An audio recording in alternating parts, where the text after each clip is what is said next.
तो फिर ये बावड़ी, इसकी साफ सफाई कौन करेगा? ये अब हम उस पर उतरेंगे सीढ़ियों पर और नज़दीक से और दिखाएंगे। ये बावड़ी क्या मंदिर के ट्रस्ट को नहीं दिख रही है? यानी इसके आगे जाना मना भी है और कोई जा भी नहीं सकता और जाना भी नहीं चाहिए। मंदिर प्रशासन से, ट्रस्ट प्रशासन से, गहलोत सरकार से और देवस्थान विभाग से और नहीं दिखी तो फिर इसका जिम्मेदार कौन है? जो बावड़ी की हालत है वो सिस्टम पर और सरकार पर सवाल उठाती है, उस ट्रस्ट पर भी उठाती है जिस ट्रस्ट के तहत इस बंगाली बाबा आश्रम का संचालन हो रहा है। स्क्रीन पर आप देख सकते हैं। साहिर भाई थोड़ा सा इधर आओ। ये प्राचीन बावड़ी, नोट बावड़ी की गहराई ज़्यादा है, कृपया दूरी बनाए रखें। पानी खींचने का ये ढाना, मतलब दाना जिसको बोलते थे वो हुआ करता था, अभी ये बंद है। क्योंकि जब तक कुएं थे तो दाने होते थे गांव में भी। मैं भी एक गांव से बिलोंग करता हूं, तो कुएं से दाने से रस्सी से खींचते थे। बंगाली बाबा का आश्रम है राजधानी जयपुर में, दिल्ली रोड पर, खोले के हनुमान जी से ठीक आगे। थोड़ा सा अब इस बावड़ी को हम आपको दिखाएंगे क्योंकि ये धरोहर है, इनको दिखाना बहुत ज़रूरी है। आओ अब थोड़ा सा इसका रास्ता इधर से, साबिर भाई हमारे सहयोगी हैं और काफ़ी अच्छी जगह है मौसम के हिसाब से भी और देखने के हिसाब से भी और श्रद्धा के हिसाब से भी। हम यहाँ से दिखाएंगे। थोड़ा सा मोबाइल को मत पटक देना। इस पर लिख रहा है कि बावड़ी की गहराई ज़्यादा है, अंदर ना जावे और बिल्कुल जाना भी नहीं चाहिए क्योंकि बहुत सारे खतरे रहते हैं। कैमरे को टाइट पकड़ लेना, छूट ना जाए हाथ से। दिखाओ उधर। ये बावड़ी बहुत गहरी है। अब आप देख सकते हैं कि सीढ़ी बनी हुई है इसमें, उधर भी बनी हुई है और इधर भी सीढ़ी बनी हुई है और उधर वो मोखुआ हैं, छोटे छोटे से वो बन रहे हैं मोखुआ। इनको जूम करेंगे जब अपने को दिखेंगे इस जगह पे। देखें, इनमें से पानी इकट्ठा होकर इनमें से गिरता था।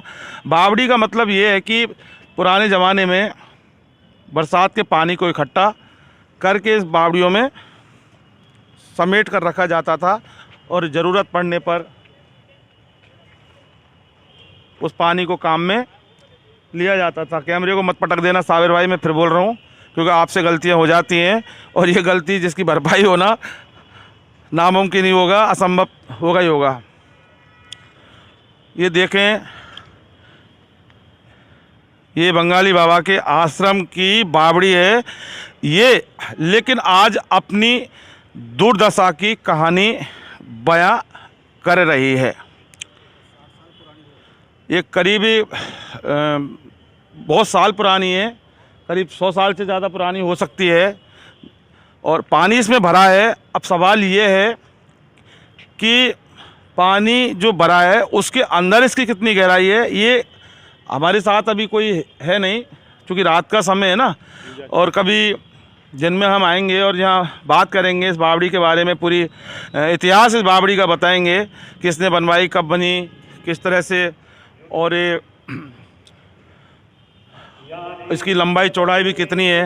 लेकिन इतना तो ज़रूर है कि उदासीनता का शिकार है ये बावड़ी। बंगाली बाबा के आश्रम में मौजूद हूँ मैं और ये बावड़ी आपने अभी स्क्रीन पर देखी तो कहीं ना कहीं हो कि एक ट्रस्ट के द्वारा इस चलाया जाता है बंगाली बाबा आश्रम को। अभी ये पतंग वाला थे जो बंगाली बाबा के सेवक थे, उन्होंने काफ़ी सेवा की थी बंगाली बाबा की और तभी से पतंग वाला परिवार इसकी खिदमत में है और इसकी सार संभाल कर रहा है और ट्रस्ट के द्वारा संचालित होता है। लेकिन सवाल ये है कि इतने बड़े आश्रम की व्यवस्था अगर हो रही है तो फिर ये बावड़ी, इसकी साफ सफाई कौन करेगा? और ये कहीं ना कहीं होकर सरकार से भी, अशोक गहलोत सरकार से भी एक बहुत बड़ा सवाल है और गहरा सवाल है कि इस बावड़ी की देख रेख की व्यवस्था क्यों नहीं की जा रही, इसकी साफ़ सफाई क्यों नहीं की जा रही है और क्यों इस बावड़ी को इस दुर्दशा का शिकार होना पड़ रहा है। हम इसके नीचे भी जाएंगे अभी, आओ एक बार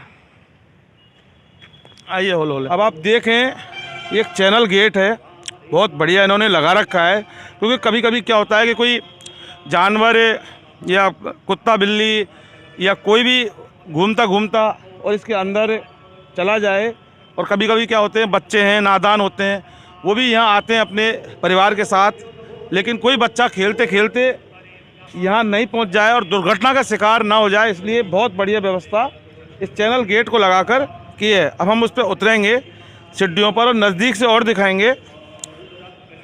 कैमरामैन बहुत बढ़िया शानदार है हमारे साबिर भाई, हुसैन भाई, और ये बहुत तरीके से इनको काफ़ी अनुभव है पत्रकारिता का। सवाल बहुत बड़ा गहरा है कि बंगाली बाबा के आश्रम की बहुत मान्यता है, हजारों लाखों श्रद्धालु आते हैं, पोष बड़ा के कार्यक्रम पे भी हजारों लाखों आते हैं, अन्नकूट महोत्सव में भी आते हैं, गणेश चतुर्थी को करीब 50,000 60,000 श्रद्धालु आते हैं और रोज़ाना 1,000 श्रद्धालु यहाँ पर दर्शन करने के लिए भगवानों के आते हैं। लेकिन ये बावड़ी क्या मंदिर के ट्रस्ट को नहीं दिख रही है या गहलोत सरकार को नहीं दिख रही है या देवस्थान विभाग को नहीं दिख रही है?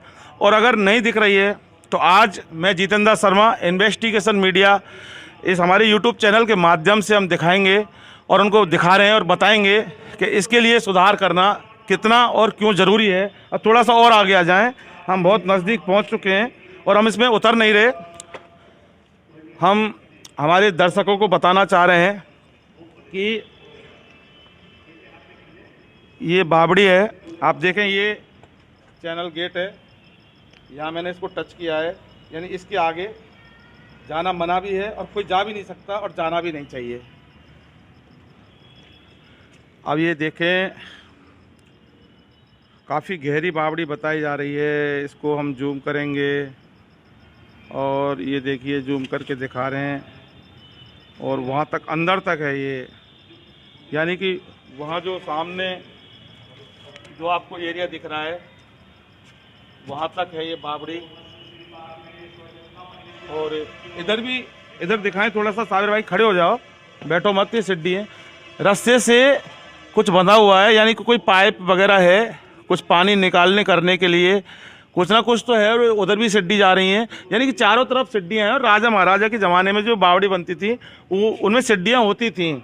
लेकिन अब सवाल एक ही है कि इस बावड़ी क्यों अपनी बदहाली पर आंसू बहाने को मजबूर है।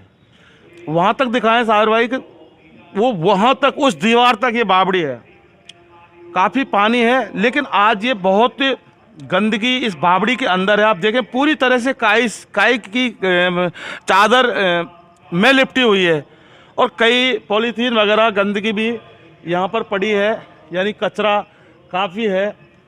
और मैं तो यही कहूँगा मंदिर प्रशासन से, ट्रस्ट प्रशासन से, गहलोत सरकार से और देवस्थान विभाग से कि हमारे जयपुर में, हमारी राजधानी में, हमारे शहर में जो कि पिंक सिटी के नाम से जाना जाता है और यहाँ की व्यवस्था और साफ़ सफाई की चर्चा जहाँ पूरे विश्व में होती है, लेकिन क्या देवस्थान विभाग को, गहलोत सरकार को आज तक ये बंगाली बाबा के आश्रम में मौजूद ये बावड़ी नहीं दिखी? और नहीं दिखी तो फिर इसका जिम्मेदार कौन है? लेकिन आज मैं इन्वेस्टिगेशन मीडिया के माध्यम से पूरा बावड़ी का आपके सामने रख रहा हूं और देखें, और किसी तरह से जो भी व्यवस्था हैं उन व्यवस्थाओं को सुचारू रूप से चलाने के लिए इस ओर भी ध्यान रखना ज़रूरी है और रखना भी चाहिए, क्योंकि ये सही नहीं है, ये बिल्कुल सही नहीं है ये। और जिस तरह से बावड़ी की जो हालात हमने आपको दिखाया है, ये वाकई इस मंदिर में जो बावड़ी की हालत है वो सिस्टम पर और सरकार पर सवाल उठाती है और सवाल सिस्टम और सरकार के साथ साथ उस ट्रस्ट पर भी उठाती है जिस ट्रस्ट के तहत इस बंगाली बाबा आश्रम का संचालन हो रहा है। हालांकि यहाँ करीब 30-35 लोगों का स्टाफ भी है, मैनेजमेंट भी पूरा है और काफ़ी लोग आते हैं और यहाँ पर चढ़ावा भी होता है या बहुत सारी चीज़ें होती हैं, खैर जो होता है ट्रस्ट के लिए। लेकिन सवाल ये है कि इतनी बड़ी गंदगी है, अगर इस बावड़ी की साफ़ सफाई की व्यवस्था की जाए, उसकी देख रेख संरक्षण का कार्य किया जाए, तो ये बावड़ी आज एक तरह से महक उठेगी और ऐतिहासिक धरोहर के रूप में जानी जाती हैं और इस ऐतिहासिक धरोहर को बचाया भी जा सकता है। और यहाँ पर जाली भी लगानी चाहिए।